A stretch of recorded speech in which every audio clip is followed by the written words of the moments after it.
தஞ்சாவூர் நடிகை வச்சு என்ன அழகு என்ன அழகு என்ன சொல்லுவாங்கல்ல, எவ்வளோ ரசிக்கிறது, இது ரசிக்கவும் முடியாது அந்த அளவுக்கு உண்மை.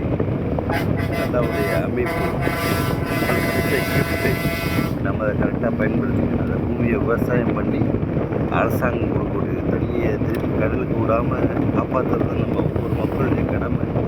அந்த தண்ணியை ஒரு ஊரில் போயிட்டு இருக்க தண்ணி அந்த பக்கத்துலேயே உள்ள வயலும் காஞ்சி கிடக்குது.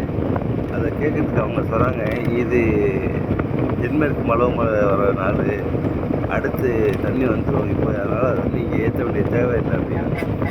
இப்படி ஒவ்வொருத்தரும் ஒரு வியாக்கியானம் சொல்லிக்கிட்டு இருந்தால் என்ன தான் பண்ணுறதுப்போ, எப்படி தான் தண்ணியை எடுத்துக்கிறது, எப்படி தான் விவசாயம் பண்ணுறது, இப்படி விளக்கம் சொல்கிறத விட்டுட்டு அப்பப்போ வர்றதை யூட்டிலைஸ் பண்ணோம்னா, எதுவும் சொல்லுவாங்கள்ல, தமிழில் சொல்லுவாங்க, காற்றுள்ள போதே தூத்திக்கொள்னு சொல்லிட்டு, நம்மளுக்கு வாய்ப்பு கிடைக்கும் போது அதை பயன்படுத்திடணும். அதை பயன்படுத்த தெரிஞ்சவங்க தான் நல்ல சான்ஸ் கிடைச்சவங்கன்னு இருக்கும். என்ன அழகாக இருக்குது. முன்ன ஒரு காலத்துலலாம் எப்படின்னாக்கா வருஷத்துக்கு ஒரு தடவை 2 தடவை விவசாயம் பண்ணது போக, இன்றைய காலத்தில் 4 தடவை விவசாயம் நடக்குது. விவசாயம் அவ்வளோ ஃபாஸ்ட்டாக போயிட்டுருக்குது. முன்னே ஒரு தடவை விவசாயம் போட்டுட்டு அந்த நெல் எடுத்து பிடுங்கி அடுத்த தடவை உண்டாக்குவாங்க. இப்போ அது தேவையே இல்லை.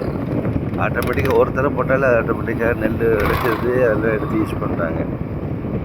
ஏன் தஞ்சாவூர் 7 கிலோமீட்ரு, தஞ்சாவூர் மண்ணே என்ன சொல்லுவாங்கள்ல, காடு பிளேஸ் அப்படிம்பாங்க.